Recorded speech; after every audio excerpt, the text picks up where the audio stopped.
Why do you always want people to sign creepy documents? Well, Frank, once something's in writing, that means it's set in stone. Then no one can do anything to stop me. When do you want me to serve the squash and the beef?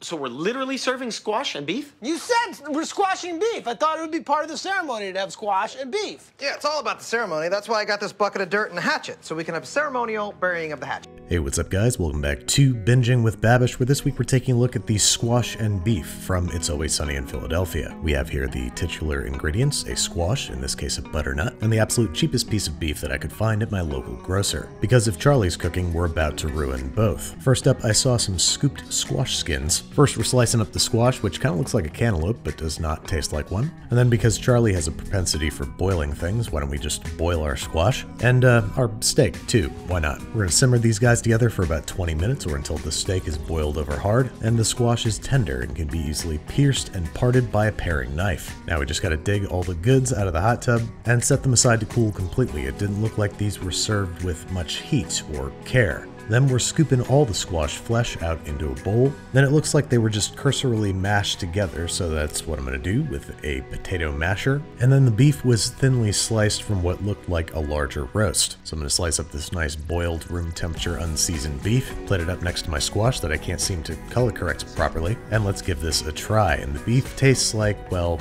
not quite beef, as beef without seasoning or Maillard reaction tends to taste. And the squash tastes like some plain old mashed up squash. As is so often the case with It's Always Sunny, I think we can do a whole lot better. Let's start by sauteing one roughly chopped onion in a shallow Dutch oven for about 3 minutes or until lightly caramelized. Grate in a small knob of ginger, 1 clove of garlic, add 1 teaspoon fermented chili paste, 1 tablespoon 5 spice powder, preferably toasted, hand ground, and sifted, because sometimes extra fussy tastes extra good. Saute those together for about 30 seconds or until fragrant, and then deglaze with 1½ cups of dry red wine. Scrape up all that good stuff off the bottom of the pot, add 1½ cups of homemade chicken stock, then we're adding 2 tablespoons of brown sugar, 1/3 of a cup each, soy sauce, and Worcestershire sauce, mix together, and then bring this guy up to a simmer. Once bubbling, we're finally adding our beef, in this case 4 nice meaty short ribs that we've salted and let rest at room temperature for half an hour before adding. Add enough water so that the liquid comes most of the way up the sides of the short ribs, and drop this guy into a 325°F oven for 2.5 to 3 hours, flipping the short ribs halfway through. Plenty of time to contend with our squash, which we're going to cut in half, scoop out the seeds, score if desired. Don't know if this does anything, but it feels like the professional thing to do. Then rub these guys down with a little bit of vegetable oil, some kosher salt, and some freshly ground black pepper, making sure to rub it into all the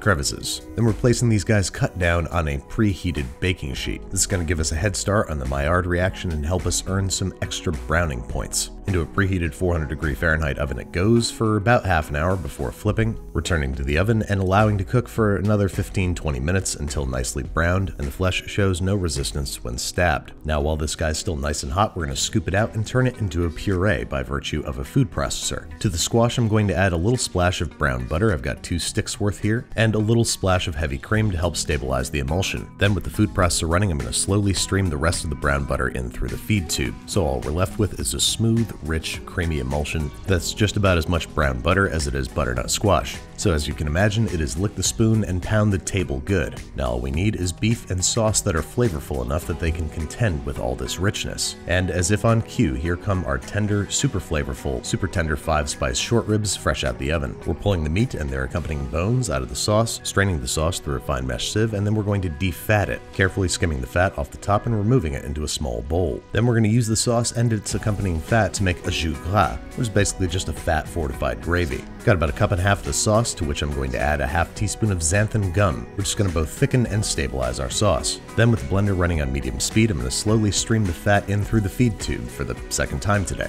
And as you can imagine, this is lick the spoon and allow your knees to buckle kind of tasty. Thank you to Chef Steps for recently highlighting this method. So now, as is tradition with Charlie dishes, I'm going to attempt a chefy plating. And as is tradition, I'm going to not do such a great job. Drop our meaty short rib down into the middle of our ethereal butternut squash puree, drizzle with jus gras. Then this needs some color. How about some pea shoot microgreens just for the hell of it? Then let's dig in and see how it tastes. Is this one of my prettiest dishes? No. Is this one I really wish you could reach through the screen and try? Yes.